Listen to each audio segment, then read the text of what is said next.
Տիկին Հակոբյան, 3 հրապարակված քաղաքացիական պայմանագրի համամասնական ցուցակը, բարձր որ այն գլխավորել են փոխանցել, ըստ էության ինքը լինելու է ձեր վարչապետի թեկնածու, բայց ցուցակի առումով կարծես թե որևիցե անակնկալ չկա, 5 դեմքերով մասնակցում եք ընտրություններին, ինչու փոփոխությունների չգնաց քաղաքացիական պայմանագիրը դեմքերի առումով, ինչն էր հարցը այստեղ։ Շատ լավ։ Մենք միշտ էլ ասել ենք, որ որևէ այդպես աշխարհացուն անակնկալների մի սպասեք, որովհետև ողջ այս process-ը մեր ցուցակի ձևավորման եղել է ձեր աչքի առաջ, կհիշեք, որ նախ մարդիկ ով ցանկություն ուներ լինելու падգամավորի թեկնածու հայտ էր ուղարկել, հետո մենք վարչությունը արդեն շատ երկարատև դուք եք տեսել եք նաև վարչապետի հրապարակած տեսանյութերով այդ թեկնածուներին լսել է, հաստատել է ցուցակը, հետո երկրորդ փուլ ենք ունեցել ընտրությունների եւ այսինքն այն մարդիկ են, որոնք ցանկություն ունեցել են լինելու քաղաքացիական պայմանագրի ցուցակում եւ որոնք նաեւ անցել են մեր համաժողովի, մեր կուսակցականների ֆիլտրով, ստացել են համապատասխան ձայներ եւ ըստ այդմ ռեյտինգը ձևավորվել է։ Սա է։ Իսկ նոր դեմքերի մասով դուք նաև անգամ 50-յակում կտեսնեք նոր մարդիկ, նաև երկրորդ 50-յակում մեր ցուցակի կան նոր մարդիկ, կան մարդիկ, որոնք ցուցակում են, բայց ցավոք ներքև են, այսինքն գործող պաշտոնյաներ, շատ նորմալ թափանցիկ process-ը տեղի ունեցել, որի արդյունքում ձևավորվել է մեր ցուցակը։ Եվ եթե կարելի է վարկանիշային, այսինքն ցուցակը ձևավորվել է վարկանիշները հաշվի առնելով, թեկնածուների ճիշտ հասկացա։ Ոչ, ցուցակը ձևավորվել է համաժողովի մասնակիցների, մեր կուսակցականների, ընտրողների ստացած քվեներով։ Ընտրողները քվեարկել են, եթե հիշում եք, սկզբում 280-ից ավել ցուցակում թեկնածուներ կային, ընտրել է իր ցանկացած 50-յակին, հետո արդեն ձևավորվել է ամբողջ ցուցակը եւ առաջին 50-յակը մեկ անգամ եւս մենք քարոզարշավ ենք ունեցել, որին եւս հնարավորություն եք ունեցել հետևելու եւ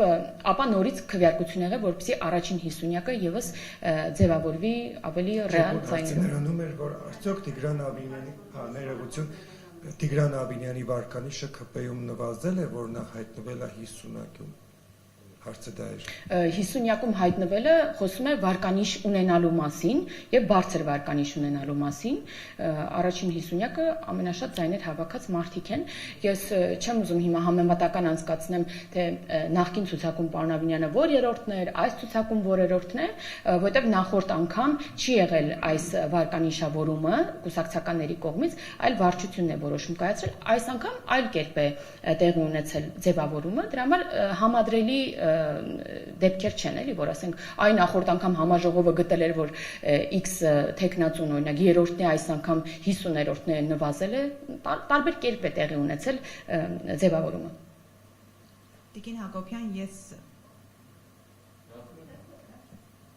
Տիկին Հակոբյան, ես ուզում եմ անդրադառնանք եկեղեցու միջադեպին, այդ միջադեպից հետո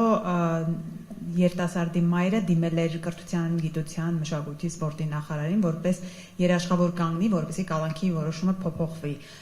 Ես ուզում եմ ձեզ հարցնել, դուք որպես падգամավոր, արդյոք եւ որպես մայր, արդյոք չեք կարծում, որ կարելի է այո երաշխավոր կանգնել, Կալանքի որոշումը փոխվի եւ օրինակ դուք հնարավոր է նման առաջարկով հանդես գաք։ Ես որպես կին, որպես մայր, որպես падգամավոր շատ ցավում եմ միջադեպի համար, բայց պետք է հաշվի առնենք, որ տեղի ունեցել միջադեպ չափահաս մարդու մասնակցությամբ, որին իրավական գնահատական է տրվել։ Այստեղ քաղաքական խոսակցություն չկա։ Մենք մեր քաղաքական թիմով այս հարցը չենք քննարկել անգամ, որովհետև քաղաքական գործիչները կապ չունեն միջադեպի հետ այնքանով, որ որոշում ընդունեն դրա հետ կապված այս առումով։ Բայց մյուս կողմից, օրինակ նույն քաղաքական գործիչները կարծում եմ այլ հանձնառություն պետք է ունենան։ Պետք է հասկանանք, որ այն ատելության մթնոլորտը, որը տևական ժամանակ գեներացվել է հանրապետությունում, ինչի արդյունքում 18-ամյա երիտասարդը նման ագրեսիվ վարքագիծ է դրսևորել եւ հարձակման փորձ է տեղի ունեցել երկրի վարչապետի հանդեպ, այս ամեն ինչը արդյունքն է այդ գեներացված ատելության մթնոլորտի։ Եվ այո, քաղաքական գործիչները այս առումով լիքը անելիք ունեն։ Մենք հենց այս մթնոլորտը հաշվի առնելով էլ նախորդ տարի ընդունեցինք մեր էթիկայի կանոնագիրքը եւ նաեւ կոչ արեցինք մնացած քաղաքական կուսակցություններին եւս գնալ այդ ճանապարհով, բայց ինչպես տեսակ, մենք միակն էինք, որ այդ քայլն արեցինք, մեզ սահմանափակեցինք եւ այս ամեն ինչում պետք է դոշ ծեծելուց առաջ մեղավորությունը իրենց զգան նույն ընդդիմադիր քաղաքական գործիչները, որովհետեւ նրանք են ստիպել, որ 18-ամյա երիտասարդը ատի եւ ցանկություն ունենա հարձակվել երկրի ղեկավարի վրա։ Ինչու ոչ նաեւ որոշ ընդդիմադիր լրատվամիջոցներ, որոնք մեծ հաճույքով գեներացրել են այդ ատելությունը։ Կարծում եմ բոլորը այստեղ իրենց մեղքի բաժինն ունեն, բայց տեղի է ունեցել արարք, որը իրավական գնահատական է ստացել եւ մենք որևէ միջամտություն չունենք, անգամ վարչապետին էլ չի ասում էին կարող եք ներել, ոչ մեկ չի մեղադրել որ ների, տեղ է ունեցել միջադեպ, որի իրավական գնահատական է տրվել։ Տիկին Հակոբյան, դուք իշխանությանը դուրս դրեցիք, իշխանությունը ատելությունը գեներացնելու այդ ճանապարհին առաջամարտիկ չի։ Մենք մեր հանձնառությունը նաեւ այդ ատելության մթնոլորտի մեղմացման վերցրել ենք, դրա համար գնացել ենք առաջին քայլի, մեզ սահմանափակել ենք։ Մի կողմը չի կարող ոչ մի դեպքում միայն մի կողմը մեղավորություն ունենալ։ Պարզ է, որ քաղաքական բանավեճ է եւ փոխադարձ մեղադրանքներ եւ այլն եւ այլն։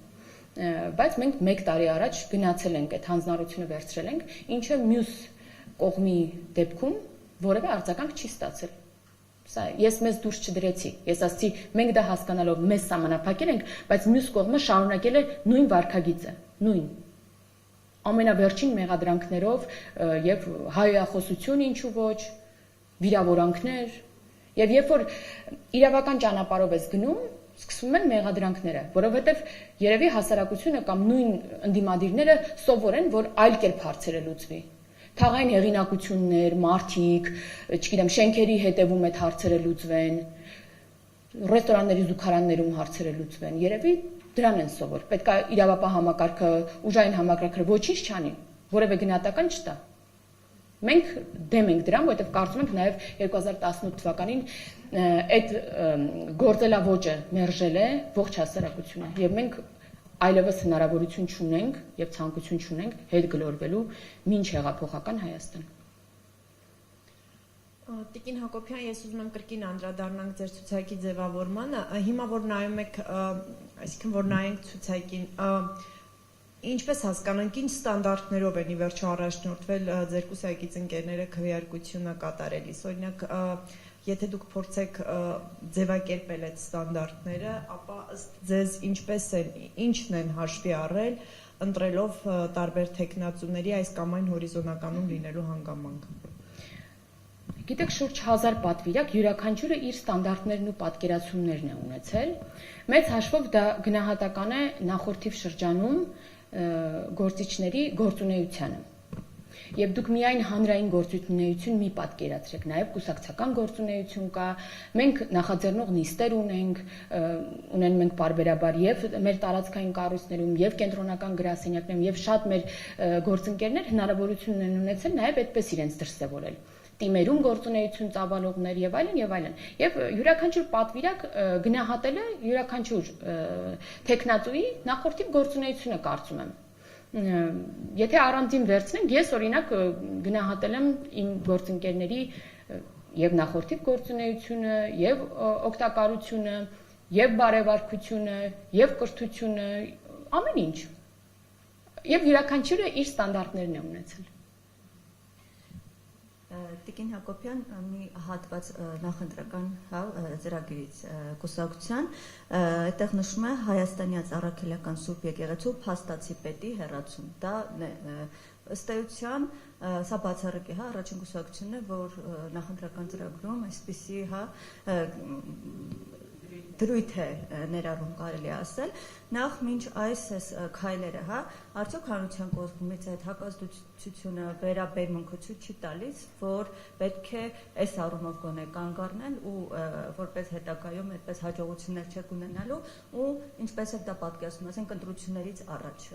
ընտրություններից հետո ընտրվելու դեպքում այս նախընտրական ծրագրի կյանքի կոչումը ոնց եք պատկերացնում կոնկրետ։ Ես առհասարակ մտածում եմ, որ Կտրիչ Ներսիսյանը այս ողջ ընթացքում երբ մերժել է իր հավատացյալն իրեն, ոչ միայն հավատացյալները, այլ հոգևոր վերնախավի շատ մեծ հատված մերժել է իրեն,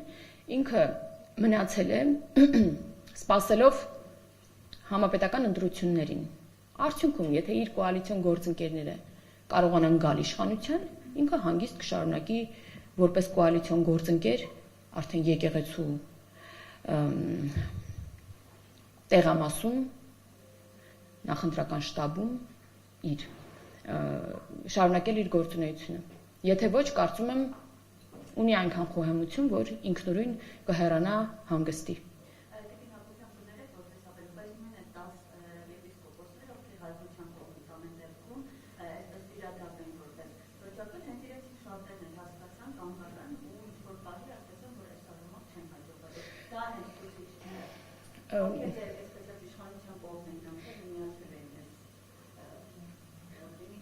Շատ հոգևորականներ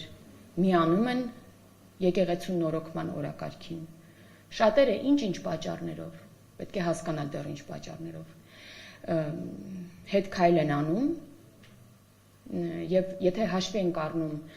հանրային ասված այն դեպքերը, երբ նույն Կտրիչ Ներսիսյանը ստիպում էր իր հոգևորականներին, օրինակ պատերազմում զոհված հերոսի մորը բերել միտինգների, վարչապետի դեմ ցույցերի, կարելի է հասկանալ, թե ինչ է կատարվել, որ այո, որոշ հոգևորականներ հետ քայլ են արել։ Չէ՞ որ նա էլ հոգևոր դաշտում ունի իշխանություն եւ նախադեպերը ցույց են տալիս, որ լծակները իր ամբողջությամբ կիրառում է, վատ առումով է կիրառում, ոչ թե լավ առումով, եւ կարծում եմ ես նրան չեմ ուզում հիմա գնահատական տալ, եւ առաջիկայում արդեն, երբ որ այդ օրակարգը ավելի տեմպը կարագանա, եւ վստահ եմ, որ ընտրությունից հետո հատկապես Կտրիչ Ներսիսյանը ինքը կտեսնի, որ անիմաստ էր, որ այսքան էլ սպասեց, ինքնուրույն կհեռանա։ Եվ այ հետո նոր դուք կտեսնեք, կլսեք նրա մասին այն ինչ որ մեզ լեգենդ է թվում, ինչքան իրական է։ Այնպես ինչպես հեղափոխությունից հետո նույն նախկին իշխանության տարբեր ներկայացուցիչներ էին, տարբեր բաներ պատմում։ Մենք կապ չունենք որևէ նշանակման հետ, հոգևորականները իրենք պետք է գան որոշման եւ ընտրեն տեղապահ։ Մենք ինչ կապ ունենք դրա հետ։ Տիկին Հակոբյան, ես հարց ունեմ կապված օրերս Մոսկվայում տեղի ունեցած Նիկոլ Փաշինյան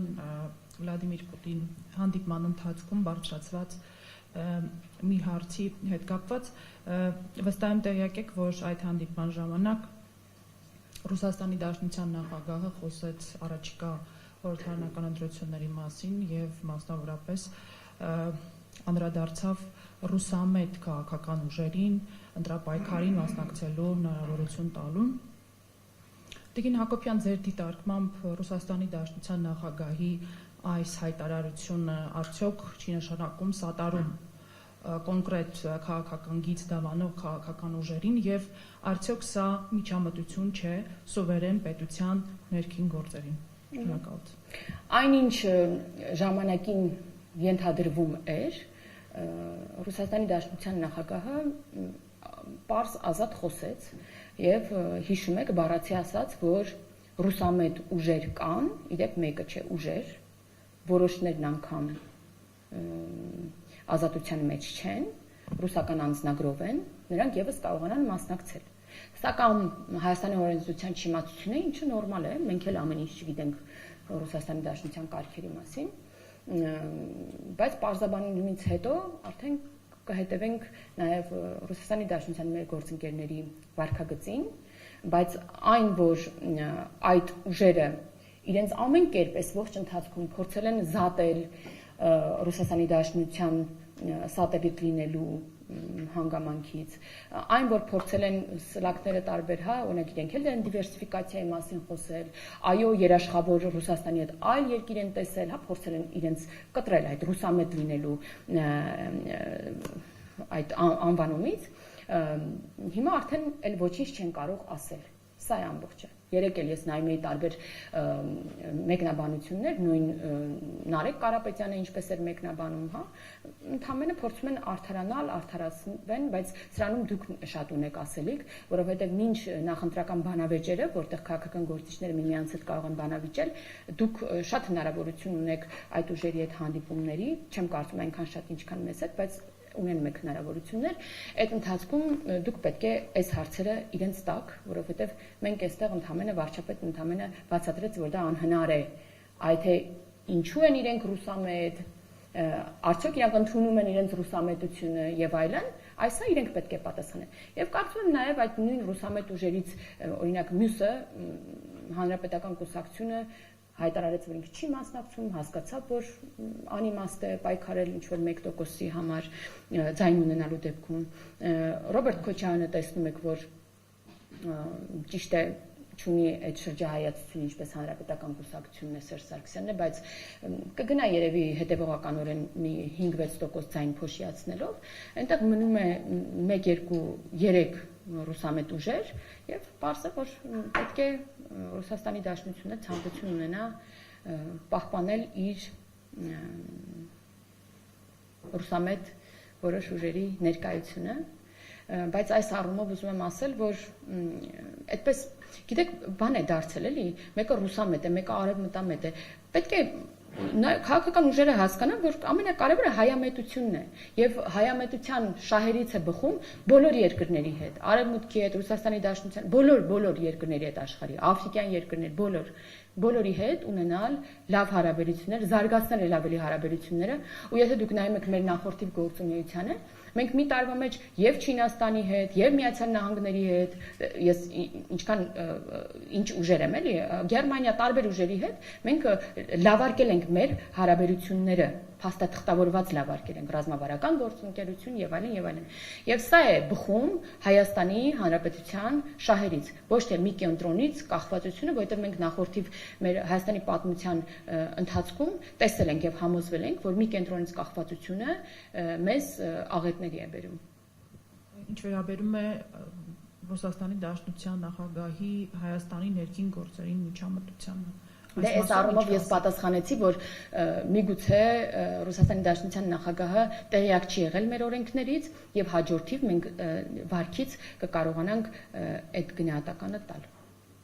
Չէ, իմ հարցը մի քիչ այլ համատեքստում էր Տիկին Հակոբյանն, Հասկանան համատեքստ։ Մեկ երկրի նախագահը ասում է, որ թույլ տվեք, որպեսզի մասնակցեն ռուսամետ ուժեր առանց տարբերակում մտցնելու, ով է ազատազրկման վայրում, ով է ազատության մեջ եւ այլն։ Փաստն ինքնին, որ թույլ տվեք մասնակցել, սրան էր վերաբերում։ Հա, թույլ տվեք, լավ կլինի, որ մասնակցեն։ Դե ինչ կարող եմ ասել։ Ցանկություն եւ առաջարկ եղել է, որը մերժվել է վարչապետի կողմից։ Հիմա հաջորդիվ արդեն ինչ կլինի եւ ուզում եմ նաեւ նկատենք, որ այս առաջին անգամ Ռուսաստանի Դաշնությունում այս մասին չխոսվեց, էլի մենք տևական ժամանակ է ձեզ հետ հանդիպումներին հաստատ այդ առիթը բաց չենք թողել ձեր հարցերին պատասխանելուց, ասենք, որ անհնար է, չկա հնարավորություն մի քանի երկրի քաղաքացի հանդիսացող մարդուն լինելու Հայաստանում падգամավորի տեխնացու, падգամավորի։ Շնորհակալություն։ Տիկին Հակոբյան, ձեր նախընտրական ցուցակում ազգային փոքրամասնության ներկայացուցիչները ինչպիսի ներկայացվածություն ունեն եւ արդյոք այս վերջին շրջանում տարբեր կուսակցությունների միավորումը ինչ որ մտածելու տեղիք տալիս է ԿՊ-ն, որ կոալիցիայի գնա։ Ով կոալիցիայի գնա ընդդիմությունը։ Քաղաքացիական պայմանագիրը ինչ որ ուժի հետ։ Մենք նման պլան չունենք, չենք դիտարկում։ Մենք ունենք միայն մեկ պլան, պլան A եւ վերջ։ Դա մեր համանդրական մեծամասնություն ունենալն է։ Մենք չունենք երկրորդ, երրորդ պլան կոալիցիաներ եւ այլն։ Եվ հետո տեսնում եք, որ ողջ քաղաքական դաշտում կա կոնսենսուս -1 հասկացություն ընդդիմության մոտ։ Այսինքն բոլորը գնում են ընտրությունների, որպեսզի հեռացնեն քաղաքացիական պայմանագրին։ Սա միանշանակ է, ինչ վերաբերում է մեր ազգային փոքրամասնություններին, դուք այս անգամ մեր ցուցակում կտեսնեք ավելի շատ ներկայացվածություն ազգային փոքրամասնությունների եւ իհարկե մեր նախորդիվ գործունեություն ծավալած ազգային փոքրամասնության ներկայացուցիչները եւս այդ ցուցակում են, բայց նաեւ ունենք նաեւ այլ անդամներ, ինչպես համանդրությունն է, օրենքներն են նախատեսում այդ կարգով առաջ ենք ընթացել։ Տիկին Հակոբյան, կրկին ցուցակների հետ կապված, հա, խնդրում եմ նշել ցուցակները կազմելիս ստանդարտների մասով դուք նշեցիք, որ հաշվի առնվել ոչ միայն նրանց հանրային գործունեությունը, այլ նաև կուսակցական գործունեությունը, նաև նրանց պաշտոնական գործունեությունը։ Խնդրում եմ կասեք, եղել են օրինակ գոլեգաներ, տեխնացուներ, որոնց ներառումը ցուցակում, այսպես ի սկզբանե կտրականապես ոչի տակ է, հա, այսպես ասած եղել, այսինքն ի սկզբանե որոշվել է, որ չէ, ենթադրենք X անձը չի կարող այլևս ներառվել ցուցակում։ Մենք ամենասկզբում ունեցել ենք շատ ավելի շատ տեխնացուներ, որոնք ցանկացել են լինել падգամավորի տեխնացու, բայց արդյունքում հաստատվել է ավելի քիչ մարդկանց տեխնացությունը։ Բնականաբար վարչությունը, ով պատասխանատու է գրանցման համար տեխնացուների, իրավասություն ունեցել է որոշ գործընկերների գրանցումը մերժելու, այո, եւ բնականաբար եղել են նման գործընկերներ տարբեր պատճառներով եւ ես չեմ ուզում հիմա հետ գնալ թե որ գործընկերոջը ինչ պատճառով, բայց դա եղել է նաեւ կոնսենսուսային որոշում, ցանկացած տեխնացուի դեպքում եղել է քննարկում, հարց պատասխան ելույթից հետո քննարկում եւ քվեարկություն եւ ձայների մեծամասնությամբ տեխնացուն կամ գրանցվել է կամ ոչ։ Իսկ կանոններ կարող եք հնչեցնել, որոնք որ մերժվել են։ Այդ ամեն ինչ այնքան թափանցիկ է եղել, եթե դուք տեսանյութերում նայեք, տեսնեք այդ մարդուն եւ իր անունը չկա ցուցակում, սա ենթադրում է, որ այդ մարդը չի գրանցվել։ Շատ կան եւ գործող պաշտոնյաներ կան եւ անհայտ մարդիկ կային, ոչ կուսակցական տարբեր եւ պատճառները տարբեր են եղել։ Օրինակ կարող է լինել պատճառ, որ մենք ավելի շատ օրինակ այդ գործընկերոջը պատկերացնում ենք գործադիրում, օրինակ։ Եղել են տեխնացուներ, որոնք ունեցել են սահմանադրական անհամապատասխանություն, օրինակ երբ քաղաքացի են եղել, ինչպես Սամվել Կարապետյանը, հա։ Նման դեպքեր են եղել եւ նրանց տեխնացությունը պարզապես չի գրանցվել։ Նստակեցության ցենզի հետ կապված խնդիրներ են եղել, մարդիկ ինչպես սահմանադրությունն է, հա, նախատեսում նստակեցության ցենզին չեն համապատասխանել, այլ երկրում են ապրելուց եղել եւ այլն, ինչպես Սամվել Կարապետյանը։